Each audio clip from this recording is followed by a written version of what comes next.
Time once again for a BW3 podcast brought to you by Schaefer's Oil as we are with Brennan Willard on the heels of the Gateway Nationals at the Dome in St. Louis.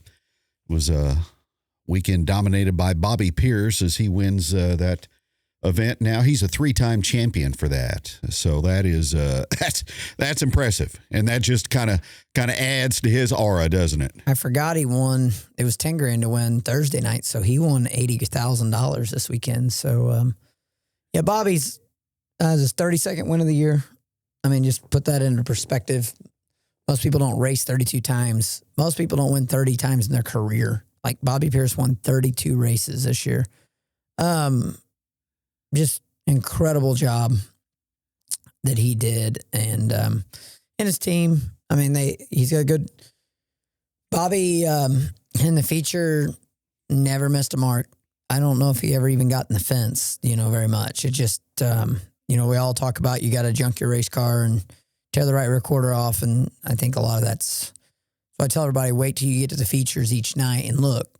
Unless somebody makes a mistake, there's really not a lot of that going on. You really move your deck a little bit and do some things that you'd never do at any other racetrack, but you can get around that place and not junk your race car, and that's a little bit of that false. But man, Bobby's just been so dominant, and Illinois guys, you ain't beating an Illinois guy in the Dome. It ain't happening. And I know Thornton's an Iowa guy technically, but it's just. Iowa, Illinois, you're just not beating those guys. I was really impressed with Ricky Thornton Friday night, the 9th to 1st in the feature, and threw a couple sliders. They were clean, too. Just unbelievable moves through traffic. Just really had a good race car, a good balance, and did a great job of driving. But in the end, nobody had anything for Bobby. I thought B-Shep might, if he could get through, if he could get clear of Ricky, but he couldn't. He couldn't get around him. And I think if he could have got around him, he could have maybe tracked him down in lap traffic. But you never know if Bobby's even showing his full hand. He just checked out and did a great job. So you ran Friday? Yes. So, sorry, the days kind of run together there. But so you move in on Wednesday. Wednesday's completely move-in day. This was our first time experience. But you move in Wednesday. Thursday, they had a full event. We drew Friday night, or drafted Friday night, or whatever you call that. Hot lap good. We were fourth quick there after hot laps, and I was actually really happy with the car. We had our ring gear, or our starter messed up. So we fought starter problems all night, and fighting starter problems there is miserable. And so we had to get push started, and that was absolutely miserable. Just because car can't be started, and it was just a bad day there. But went out for the time qualifying. I completely should have ripped the deck out of the car and didn't, and it was very tricky at that point in the night. And I got a solid lap in and realized coming out of 3 that I'd left a lot on the table. So buried us a little bit in the heat race, and we drew the first heat. Got behind. Kind of just rode behind Gordy there on the bottom. Everybody was on the bottom in our heat race, which is, I think, the only heat race all weekend. It was like that. But, it was behind Gordy and Unzinger there on the bottom, and just really couldn't go much further. We just kind of got what we got and passed 2 cars, and that was just kind of the end of the deal there. But we were buried at that point in a qualifier for Saturday, and I just elected to... with the starter issues we were having, I just elected to not fight that day and move on to another day. So I'm very honored and blessed to get to go race that race, and glad to have done it once. And it's just a really cool event. And what Cody, Summer, and Emma have done is it's incredible. And they've taken a dream and truly turned that into the biggest event in all of short track racing now. I think it's got the ability to get, we'll have to work on our drivers a little bit to get a little more polished to be on live TV. A lot of the people like the, we show our emotions and we can not be politically correct, but I think this has the ability to go on this should be on ESPN, especially the features.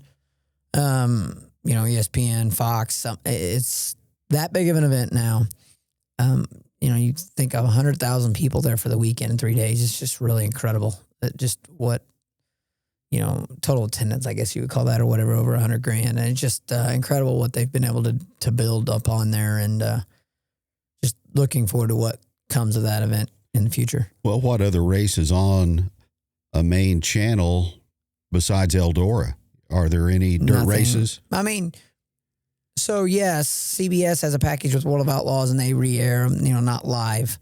The Chili Bowl was live on network or on TV there for a while, and at first when this event come out, it was the Chili Bowl, for stock cars or for late models and modifieds, and they can hold about 15,000 in Tulsa, and this place is, they've expanded up to 40,000. I don't understand how the ventilation system works in there. I know the higher up you get, the more the fumes are a little worse up in that area. But, the fumes at the bottom are no problem. It's just really just like being in any other race. So they're really able to do a good job with the ventilation and make everything go through and be very efficient too. There are fence repairs. There are things that go on in an indoor race. But, I think it is something to look at. It could be on network television, for sure in the future. Dirt on Dirt solidified it, gave it a home there at the beginning, and then Flo, bought out Dirt on Dirt and it's continued on to Flo, and Flo's done a great job. But, I don't know. It was on Amazon Prime Friday night. That was part of the Flo package. Thursday night, sorry. So Thursday Night Football, if you looked, you could watch the Dome too. So we're getting there. So that's the first, to me, that's step one, and does it have to be Fox, ABC, NBC? I don't know, like everything's streaming now. The whole world has changed. So, but just really an incredible event that they've put on, and just kind of a good way to cap off 2025 for us. Not the results we wanted, but our cars in one piece, and ready to go for 2026. So we'll take everything apart, make sure everything's ready, and not much maintenance to do really for us. Just new sponsors, new wrap, and probably change valve springs in the motor and send it to Vic. Just let him go through it, change valve springs, make sure there's nothing he wants to do to the motor.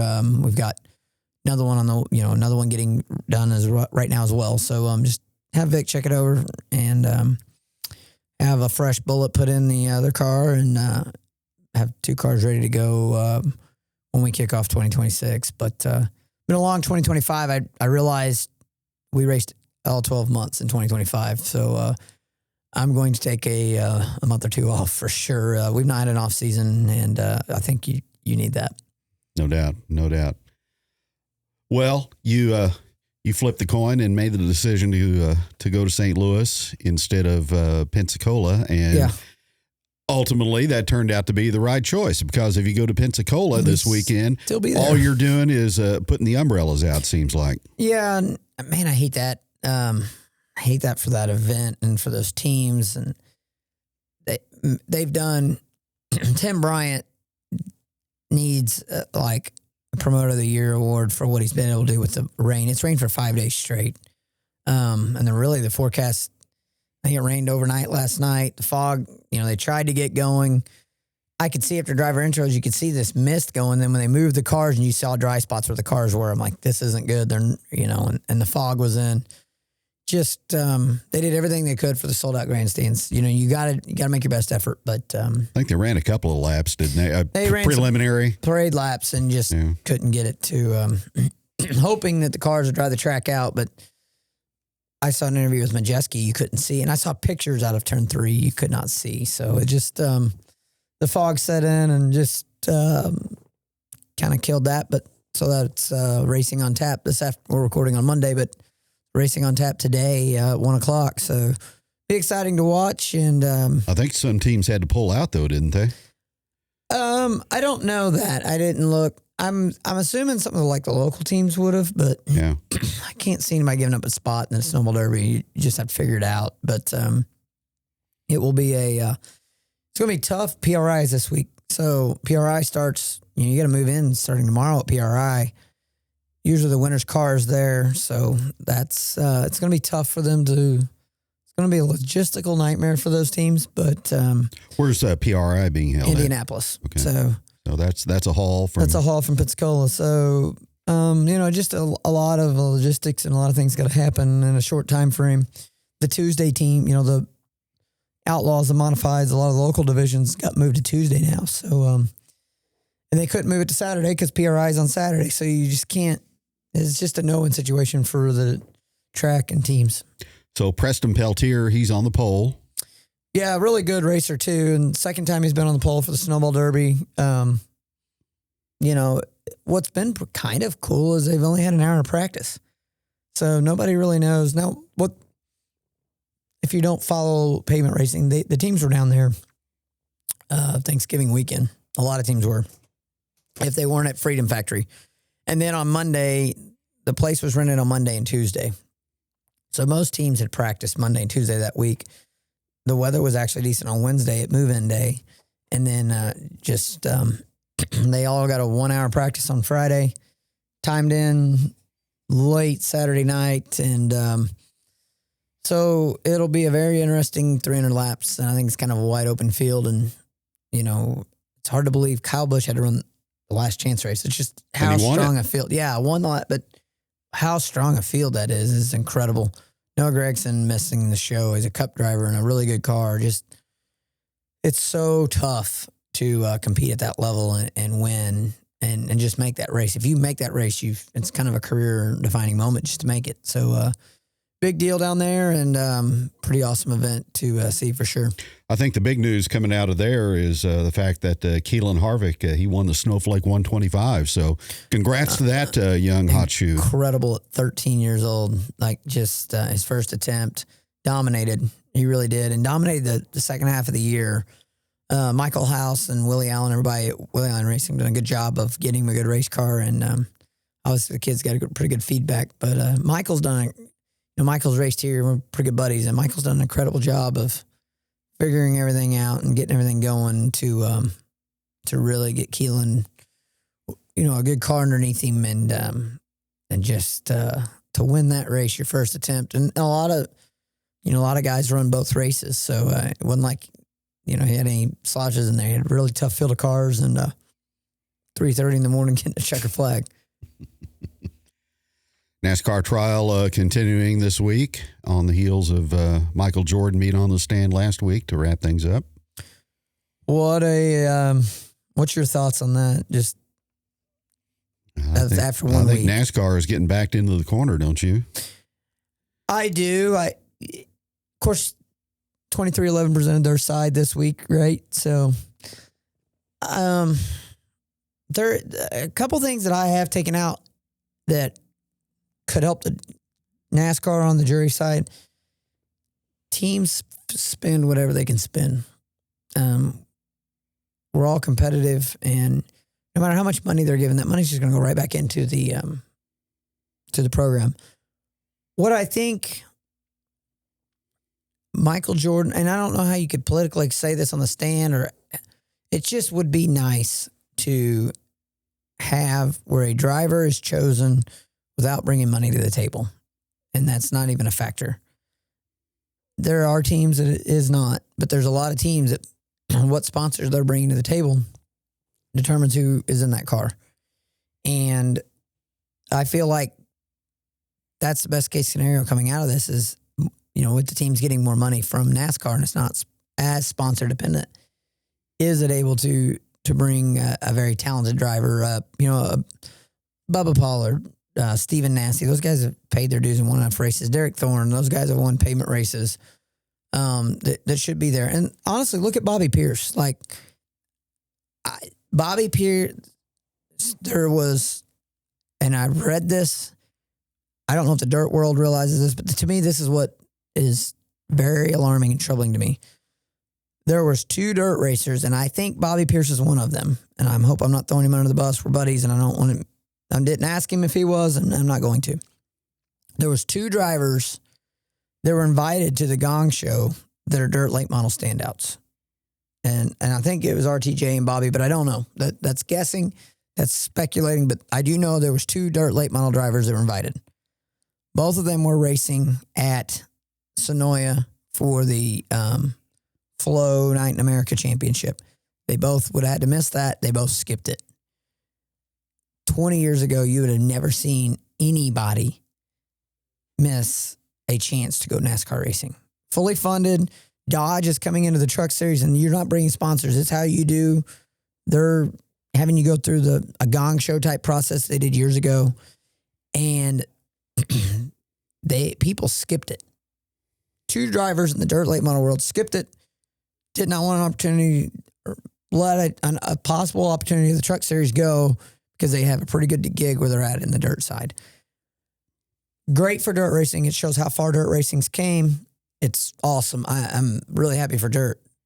It bothers me on the other side because there's no way you should turn down a truck series ride for that. It's not. It's just not where it needs to be. So NASCAR's got to. I hope this lawsuit settles before the end of the week because somebody's going to lose here and it's not going to be good. And maybe not. I don't know how judge, jury, I don't know. And, depending on who loses, depending on how long that gets drawn out, it's just not a good look for anybody. So, and I think the judge made a good point. They need to hustle things along because you don't want that jury to be in behind closed doors for 2 weeks, basically. And that's where they're at. The jury, the teams are going to Monday, Tuesday this week are going to be on. Now you're looking at Wednesday, Thursday before NASCAR starts. You're looking at 3 weeks of trial now, realistically. And I don't know. I know a settlement can happen at any time. I hope a settlement happens. The system is broken, and it's broken at every level. And we as racers have a lot to do with that. Don't get me wrong. But, there's just... that's why Cody Summers is so loved. He paid $10,000 to win the qualifiers and $70,000 to win where we were going and $3,000 to start. Next year, I heard it's $100,000 to win. He's giving back. It costs a fortune to put that event on. I understand there's people there, and I get that. I hope he made $2 or $3 million. I really hope he did because he deserves to make it for taking that risk and putting that event on. It's got to be worth that. I doubt he did because there's so many. I mean, think of the expenses of moving dirt in and out, building a racetrack in 3 or 4 days, just a lot of things have to happen. But really, you look at that, and NASCAR has done a great job of building the sport and one family doing everything. I do think that maybe it's time that they sell. I do think that, and that this could be sell something. Whether it be the racetracks or some ownership, it's just gotten huge. And it's too big for 4 or 5 people. It's just bigger than it's bigger than one family. And nothing against them. Like, they've done everything great. But how do you take a sport? I mean, baseball's not one family. Football's not one family. We all want to grow our sport, whether you're a football fan or baseball fan or racing fan. You want to grow your sport. The NFL has, to me, done a great job and really growing. And I feel like one of the things that's hurting baseball is baseball wasn't able to keep up with the times. I feel like baseball's in the worst shape it's ever been in. The Hall of Fame deal last night, Roger Clemens and Barry Bonds not getting in the Hall of Fame is a crime. Like, my dad brought up a good point to me today. Dale Murphy not making it. Yeah, that's... no. Nothing against Jeff Kent. I mean, Jeff Kent should have been in too, yes. But Dale Murphy's a great example. He carried the Atlanta Braves. Right. Roger Clemens never failed a steroid test. Not one. He has never failed a steroid test. In fact, he won a lawsuit against Major League Baseball, right? Or somebody. Never failed a test. He's not in the Hall of Fame because of a bunch of sports writers that I don't agree with that. And I know some of the people voting are Hall of Famers on the ballot winning last night. But what I'm getting at is they're hurting baseball. They're hurting the sport. This lawsuit, is not good for NASCAR or anybody involved. People got to get together, and hopefully the judge and the jury is able to maybe get together and be like, look, it may take that. When you have billionaires fighting, sometimes it takes other people to figure it out. But you can't have what has happened in Major League Baseball, because I think Major League Baseball is in serious. It's always going to be baseball. I'm not saying that, but it's falling. Maybe if there's not a labor impasse coming up next year. I mean, there you go again. We've been down that road. I was 12 years old. There's no baseball for a hot minute. Just a different world that we're in. And I think that's what makes the Dome so unique. Who would have thought? I remember my dad would not go with me to the Chili Bowl. Would not go. I'm like, Dad, go with me one night. You got to come see the Chili Bowl. And we went there for like 3 or 4 years in a row. He loved it because it was such an incredible event. The racing was outstanding. But 30 years ago, you would have never dreamed of putting a dirt late model on a 5th mile track. They told you you're crazy. Make a good point, though. It's not just a race anymore for things like that. It's an event. It's an event. It is an event. And people spend their entire week vacation to go there. We go every year just and hang out and enjoy it and have a good time. Like it's an event. And NASCAR racing has turned into an event. It really has. That's why Camping World was involved, because all the camping, right? But they got to make everything an event. An NFL football game is an event. They tailgate, they race, they tailgate before the game, and then they play the game. They have concerts at halftime. Yes, like it is a complete event, just like we were at. So, just a different world we're in, and but it was pretty cool to close out our 2025 season. And not the results we wanted in any race, and we had some ups and downs over the year, but happy to have raced as much as we did, blessed to race as much as we did, and to think we raced literally all 12 months out of the year is pretty incredible in a long year, but ready to rebuild this offseason and get ready for 26. Very good. Well, we'll probably have some breaking news at some point here pretty soon too, won't we? Yeah, we'll have a lot of breaking news over 2026 and a lot of the near future stuff coming up, but hopefully next time we meet, we have an agreement on NASCAR too. See what happens. That'll do it for today's BW3 podcast, brought to you by Schaefer's Oil and presented and produced by Swino Visuals.